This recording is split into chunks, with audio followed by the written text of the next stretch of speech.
Good evening students. आज हम पढ़ेंगे बेसिक कॉन्सेप्ट ऑफ केमिस्ट्री का लेक्चर नंबर 5। देखिए हमारा नेक्स्ट टॉपिक होगा इम्पोर्टेंस ऑफ केमिस्ट्री। तो इसमें हम ये जानते हैं कि जनरल लैब में केमिस्ट्री बहुत ही यूजफुल है। केमिस्ट्री में बनने वाले कुछ केमिकल्स वगैरह है जिन केमिकल्स की स्टडी हम केमिस्ट्री में करते हैं वे डिफरेंट एरियाज में यूजफुल होते हैं। तो डिफरेंट यूज को देखेंगे हम। तो फर्स्ट यूज है in the field of agriculture. First use है in the field of agriculture.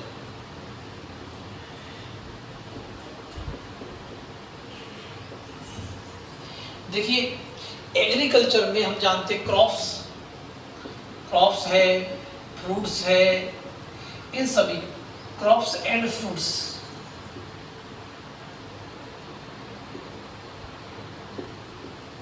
आदि इनके प्रोडक्शन के बारे में बात करते हैं। तो हम ये जानते हैं कि क्रॉप्स फ्रूट्स का प्रोडक्शन क्या होना चाहिए, हाई रेंज में होना चाहिए। तो इसके लिए कुछ केमिकल्स है, ठीक है, वो यूजफुल होंगे। कौन कौन से, देखो ये तो बोलेंगे हम पेस्टिसाइड,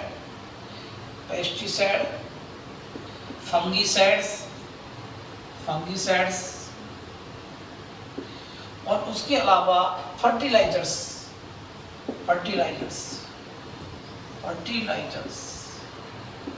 देखो फर्टिलाइजर्स वगैरह जो होते हैं ये क्रॉप और फ्रूट जो है उसके प्रोडक्शन को इंक्रीज करते हैं। उसके अलावा पेस्टिसाइड, फंगीसाइड जो होते हैं या इंसेक्टिसाइड वगैरह जो होते हैं ये क्या होते हैं, हार्मफुल इंसेक्ट को क्या करते हैं, किल कर देते हैं और उससे भी production of crop and fruits क्या होती है, इंक्रीज होती है। तो ये सभी पेस्टिसाइड है, फंगीसाइड्स है, फर्टिलाइजर्स है, these are the chemicals. Clear है।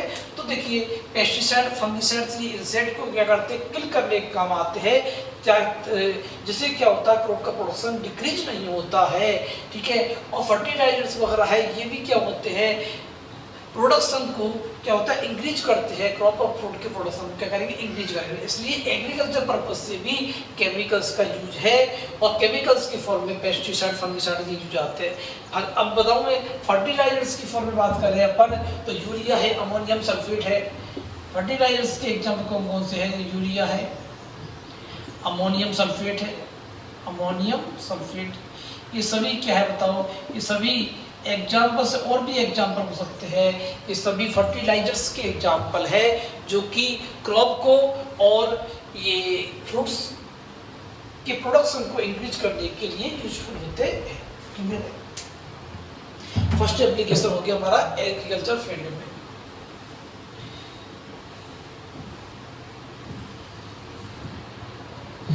सेकेंड एप्लीकेशन है हमारा इन फूड मटेरियल्स।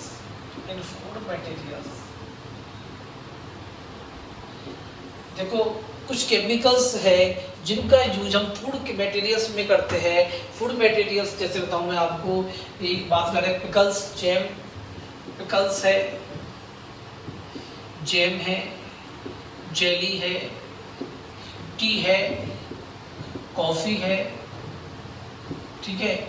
इन सभी में जैम, जेली, पिकल्स है, टी है, कॉफी है और बहुत सारी फूड मटेरियल्स ऐसे होते हैं जिनमें केमिकल्स से उनको डेलिशियस बनाया जाता है, उनके टेस्ट को इंक्रीज किया जाता है और उनको लॉन्ग टाइम तक प्रिजर्व रखा जाता है।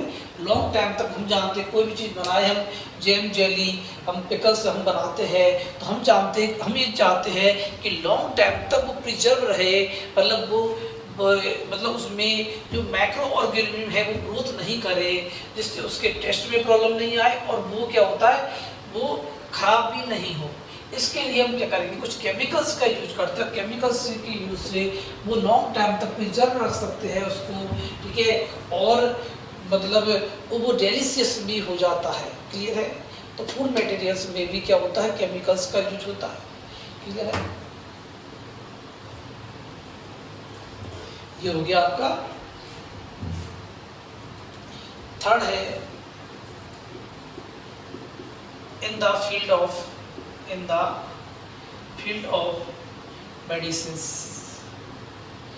मेडिसिन्स के फील्ड में भी केमिकल्स बहुत यूजफुल होते हैं। हम एक बार बताऊं मैं आपको कि केमिकल्स का यूज कहाँ से कहाँ तक है।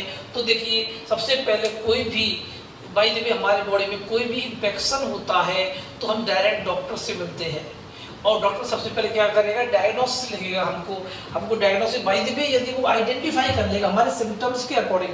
यदि हमको कोई भी प्रॉब्लम होती है, कोई भी कुछ भी हम एब्नॉर्मल फील करते हैं, तो हम डायरेक्ट डॉक्टर से मिलते हैं, और डॉक्टर से मिलने के बाद में डॉक्टर या तो सिम्टम्स को देख करके आइडेंटिफाई कर लेता है कि हमको कौन सी डिजीज हुई है। लेकिन बाय द वे वो आइडेंटिफाई नहीं कर पाता तो वो क्या करता है, वो डायग्नोसिस लिखेगा और लेबोरेटरी में हमको जाना पड़ेगा। तो देखो, डायग्नोसिस में भी बहुत सारे केमिकल्स यूज आते हैं। तो diagnosis and treatment of disease. तो एक बात तो यार, डायग्नोसिस, यदि हमको डॉक्टर डायग्नोसिस लिखता है और हमको लेबोरेटरी में जाना पड़ेगा डायग्नोसिस के लिए, तो उस डायग्नोसिस में भी बहुत सारे केमिकल्स यूज आते हैं, और वो केमिकल्स यूज आते हैं। इसलिए केमिस्ट्री में डायग्नोसिस के लिए भी केमिकल्स को यूज लेना ही पड़ेगा। उसके अलावा जो मेडिसिन होती है, जो भी हमको आइडेंटिफाई हो गया, डॉक्टर को आइडेंटिफाई हो गया है कि ये डिजीज हुई है इसको, तो उसके लिए जो मेडिसिन लिखेगा ट्रीटमेंट ऑफ डिजीज के लिए, वो मेडिसिन भी मोस्टली आज क्या होती है, सिंथेसिस होता है केमिकल्स के द्वारा, वो मेडिसिन का सिंथेसिस होता है। हम ये भी जानते हैं कुछ मेडिसिन जो है वो नेचुरली ऑब्टेन होती है, नेचुरली उनका सिंथेसिस होता है, ठीक है। लेकिन मोस्टली मेडिसिन का आजकल लेबोरेटरी में सिंथेसिस होता है, जो कि by the help of chemicals ही हो पाया है। क्लियर है, by the help of chemicals से ही लेबोरेटरी में मेडिसिन का सिंथेसिस होता है, और जो कि ट्रीटमेंट ऑफ डिजीज में यूजफुल होते हैं। जैसे बताऊँ मैं आपको, बहुत सारी है मेडिसिन है, जैसे कि एंटीपायरेटिक मेडिसिन और एनाल्जेसिक मेडिसिन, एंटीबायोटिक मेडिसिन, ये सभी डिफरेंट क्लास है मेडिसिन की। तो देखो, डिफरेंट क्लास की मेडिसिन है। एंटीपायरेटिक मेडिसिन जो होती है वो फीवर को रिड्यूस करने के काम आती है, बे मेडिसिन जो फीवर को रिड्यूस करती है एंटीपायरेटिक मेडिसिन कहलाती है। क्लियर है, बे मेडिसिन जो कि फीवर को रिड्यूस करती है एंटीपायरेटिक मेडिसिन कहलाती है। बे मेडिसिन जो कि पेन रिलीफ होती है, पेन रिलीफ होती है, एनाल्जेसिक मेडिसिन कहलाती है। और बे मेडिसिन जो कि मैक्रो ऑर्गेनिज्म की ग्रोथ को, हमारी बॉडी में मैक्रो ऑर्गेनिज्म का इन्फेक्शन हो गया है और हमारी बॉडी से मैक्रो ऑर्गेनिज्म को किल करना है या उनकी ग्रोथ को इनहिबिट करना है, तो उस कंडीशन में हमको जो मेडिसिन यूजफुल होंगी वो होंगी एंटीबायोटिक। और मैक्रो ऑर्गेनिज्म में मोस्टली ये मेडिसिन बैक्टीरियल ग्रोथ को इनहिबिट करने या बैक्टीरिया को किल करने के लिए यूजफुल होती है। समझ में आ गया ना। तो देखो, मैं ये कहूँगा आपसे कि डॉक्टर यदि आइडेंटिफाई नहीं कर पाया सिम्टम्स के अकॉर्डिंग कि हमको कौन सी डिजीज है, तो हमको वो डायग्नोसिस लिखेगा और लेबोरेटरी भेजेगा। तो डायग्नोसिस में भी कुछ केमिकल काम आते हैं, इसलिए केमिस्ट्री का डायग्नोसिस में भी यूज होता है। और उसके बाद में जो ट्रीटमेंट के लिए जो मेडिसिन लिखेगा, उस मेडिसिन में भी वो मेडिसिन भी केमिकल्स से बनी हुई होती है मोस्टली मेडिसिन, जैसे कि एंटीपायरेटिक, एनाल्जेसिक, एंटीबायोटिक और बहुत सारी एंटी कैंसर का मीनिंग होता है, एंटी कैंसर होता है कैंसर के ट्रीटमेंट के लिए जो मेडिसिन काम लेती है उनको क्या कहते हैं, एंटी कैंसर मेडिसिन कहते हैं। ठीक है, तो ये भी क्या होती है, ये सभी मेडिसिन मोस्टली क्या होती है, केमिकल्स से बनी हुई होती है। जो एग्जांपल्स दे रहा हूँ, जैसे आयोडीन जो है,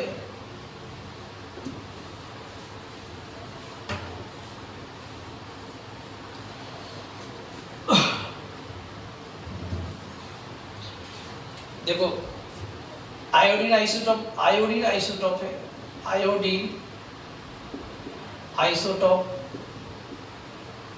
रेडियम एंड कोबाल्ट, और ये एग्जांपल्स है, ये इंपॉर्टेंट एग्जांपल्स है, ये आपको पढ़ने फर्स्ट, सेकंड एंड थर्ड और है EZT। देखिए इसमें है आयोडीन जो है वो detection of the brain tumour के detection useful for detection of brain tumour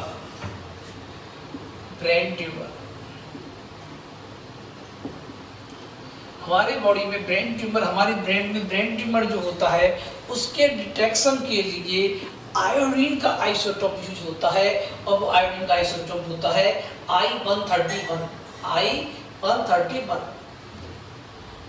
I-131। तो ये इंपॉर्टेंट क्वेश्चन बनता है कि कौन सा आइसोटोप ब्रेन ट्यूमर के डिटेक्शन के लिए यूजफुल होता है, तो आयोडीन 131। ये क्या है, इसका एटॉमिक वेट है, ये क्या है, इसका एटॉमिक वेट होता है, ठीक है।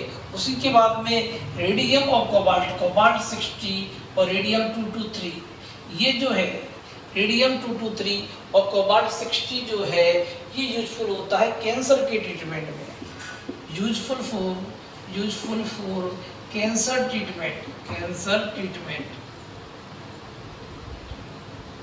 ये जो कैंसर ट्रीटमेंट में यूजफुल होता है, और इसका नेम है थाइमिडीन। ये जो मेडिसिन है AZT बोलते हैं शॉर्ट में इस मेडिसिन को, एजिडोथाइमिडीन जो मेडिसिन है ये क्या होता है, ये एड्स के ट्रीटमेंट में काम आती है। तो याद करने वाला मैटर है, ये कोई एक्सप्लेन करने वाला मैटर नहीं है, कुछ इंपॉर्टेंट एग्जाम्पल्स है ये आपको याद रखने हैं, ठीक है। तो आयोडीन आइसोटोप कौन सा, I-131, ये क्या है, इसका एटॉमिक मास है, ये यूजफुल होगा ब्रेन ट्यूमर के डिटेक्शन में। उसके बाद में रेडियम 223 और कोबाल्ट 60 जो है ये कैंसर के ट्रीटमेंट में यूजफुल होगा।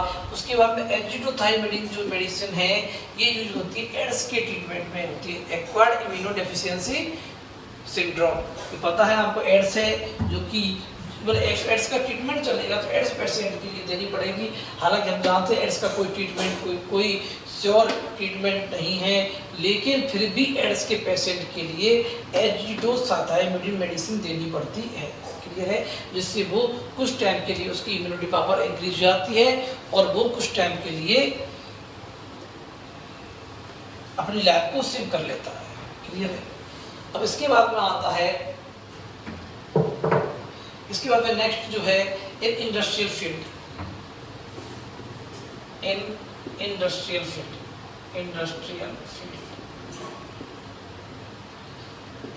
देखो इंडस्ट्रियल फील्ड में भी बहुत सारे केमिकल्स का यूज होते हैं। हम जानते हैं आज इंडस्ट्री में डिफरेंट केमिकल्स का फॉर्मेशन हो रहा है। तो कौन से इंडस्ट्रियल बहुत सारे इंडस्ट्री में कौन से केमिकल्स का फॉर्मेशन हो रहा है, कौन से सब्सटेंस का फॉर्मेशन हो रहा है जिनमें केमिकल्स बहुत यूजफुल होते हैं। तो देखो फर्स्ट है बिल्डिंग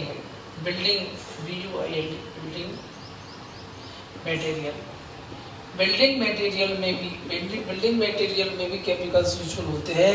जैसे सीमेंट में है, आयरन है, ठीक है, लाइम है, ये है ETC। सबसे पहले तो देखो बिल्डिंग, आज हम जानते हैं हमको हाउस बनाने के लिए, होम बनाने के लिए भी क्या होता है, बिल्डिंग मटेरियल की रिक्वायरमेंट होती है। और बिल्डिंग मटेरियल के फॉर्म में हमको सीमेंट की रिक्वायरमेंट होगी, आयरन की रिक्वायरमेंट होगी, लैम्प की रिक्वायरमेंट होगी। और इन सभी का फॉर्मेशन विदाउट हेल्पिंग केमिकल्स नहीं हो सकता, क्लियर है। इसके बाद में आता है second fabric industry. Fabric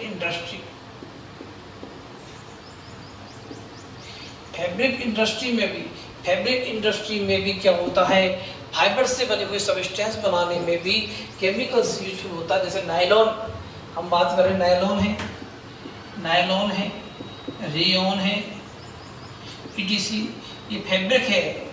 nylon, rayon, ये सभी फैब्रिक है, ठीक है। और इनके फॉर्मेशन में भी क्या होता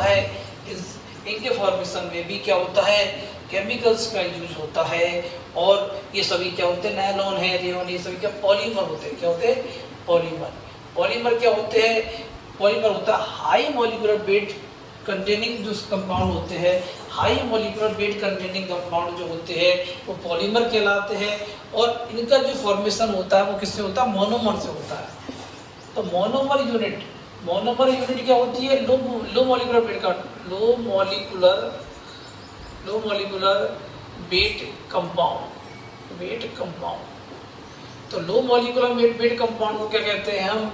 लो मॉलिक्यूलर वेट कंपाउंड को मोनोमर कहते हैं। और ये लॉट ऑफ मोनोमर यूनिट्स जो है वो आपस में रिएक्शन करके और क्या बनाती है? पॉलीमर बनाती है। और पॉलीमर जो होता है वो हाई मॉलिक्यूलर वेट कंपाउंड होता है, वेट कंपाउंड होगा। क्लियर है? तो ये बात याद रखिए। फैब्रिक इंडस्ट्री, जैसे कि फैब्रिक इंडस्ट्री में कौन कौन सी फैब्रिक्स है जो इम्पोर्टेंट है? वो है नायलॉन है, रेयॉन है, ये सभी इम्पोर्टेंट फैब्रिक है।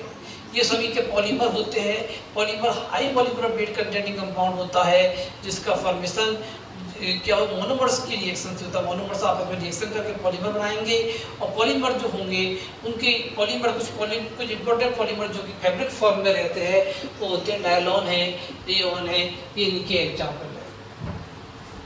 ठीक है। उसके बाद में आता है ग्लास और प्लास्टिक इंडस्ट्री में। Glass and plastic industry. तो देखिए इसमें इंडस्ट्रियल फील्ड में बिल्डिंग मटेरियल हो गया हमारा, फैब्रिक इंडस्ट्री हो गई। उसके बाद में आता है ग्लास और प्लास्टिक। आज हम जानते हैं मोस्टली सब्सटेंस हमारे प्लास्टिक की बने, प्लास्टिक की चेयर, प्लास्टिक का स्टूल, प्लास्टिक के कंटेनर। ठीक है। और हम जानते हैं विंडो वगैरह में हम ग्लास बहुत यूजफुल होता है आज के लिए। ग्लास और प्लास्टिक का जो फॉर्मेशन होता है, प्रोडक्शन होता है, वो विदाउट हेल्पिंग ऑफ केमिकल्स नहीं हो सकता। क्लियर है? इसके बाद में आता है इन कॉस्मेटिक इंडस्ट्री। इसको ABC लिख दूंगा, ABC, A, B और C और D। इन कॉस्मेटिक इंडस्ट्री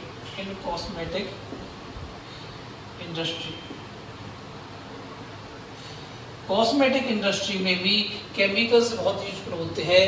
जैसे बताऊँ मैं आपको, सोप है, हम बात करें सोप है, क्रीम है, पाउडर है, लिपस्टिक है, ये सभी जो है कॉस्मेटिक जो आइटम्स हैं इनका production with the help of chemicals he possible है। क्लियर है? सोप है, क्रीम, पाउडर, लिपस्टिक, ठीक है, और जितने भी कॉस्मेटिक आइटम्स है, ठीक है, फेस वॉश है, डिफरेंट टाइप के कॉस्मेटिक आइटम्स है, वो सभी केमिकल्स के विदाउट इम्पॉसिबल है और with the help of chemicals ही इनका प्रोडक्शन हो सकता है। क्लियर है यहाँ तक? तो ये हो गए हमारे 4 इम्पोर्टेंट एप्लीकेशन।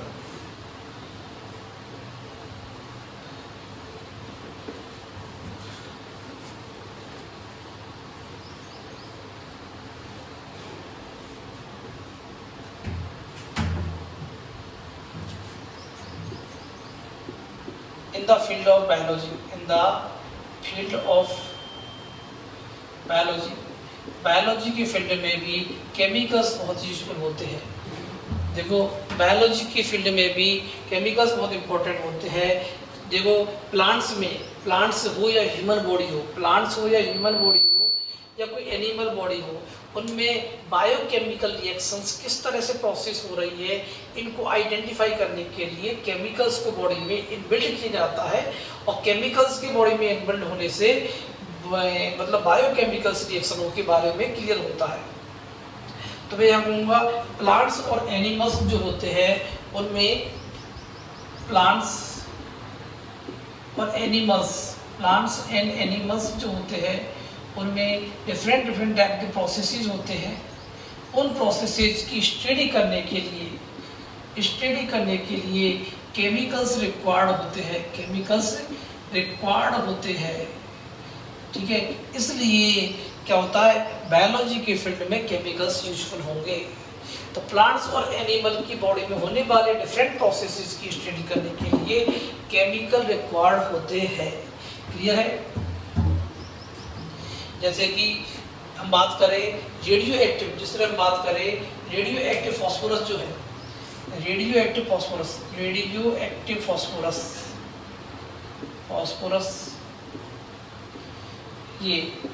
एक्टिव फॉस्फोरस जो होता है वो प्लांट के रूट से हम जानते हैं फूड कहाँ जाएगा, प्लांट है, प्लांट में रूट से फूड जाएगा कि फूड सप्लाई होता है। ठीक है, और खाने ज़्यादा स्टेम में जाता है, स्टेम से फिर आगे बढ़ता है। ठीक है, ब्रांचों में। तो देखिए फूड सप्लाई जो होती है वो रूट से होकर के स्टेम में जाएगा, स्टेम से होकर के ब्रांचों में जाएगा। टोटल बात ये है फूड सप्लाई जो होती है रूट के थ्रू स्टेम में जो होती है, इसकी study radio active isotope, radio active phosphorus के हेल्प से की जाती है। रेडियो एक्टिव फास्फोरस तो उसे प्लांट में होने वाला फूड प्रोसेस, फूड का जो मतलब ट्रांसपोर्टेशन होता है रूट टू स्टेम, इसकी स्टडी किससे करते हैं? तो रेडियो एक्टिव फास्फोरस से स्टडी करते हैं। इसलिए केमिकल्स बहुत यूजफुल होते हैं in the field of biology. Clear है?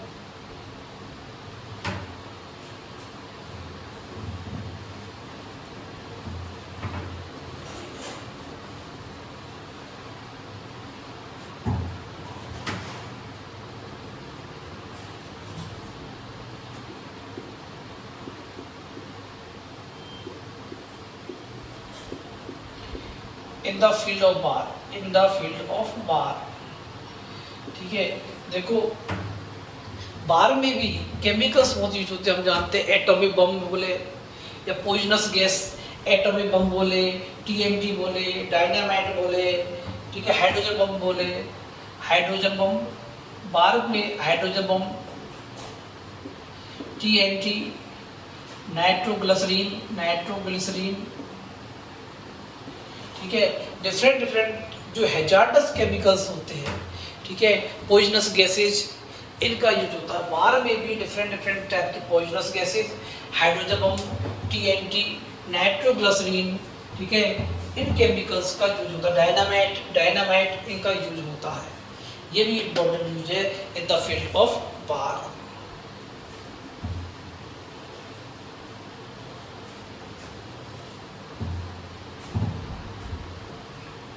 उसके बाद आता सेकंड अदर यूज।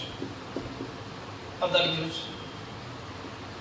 तो अदर यूज क्या होता है? पहला है फ्यूल में, फ्यूल जो होते हैं डीजल है, पेट्रोल है, केरोसिन है।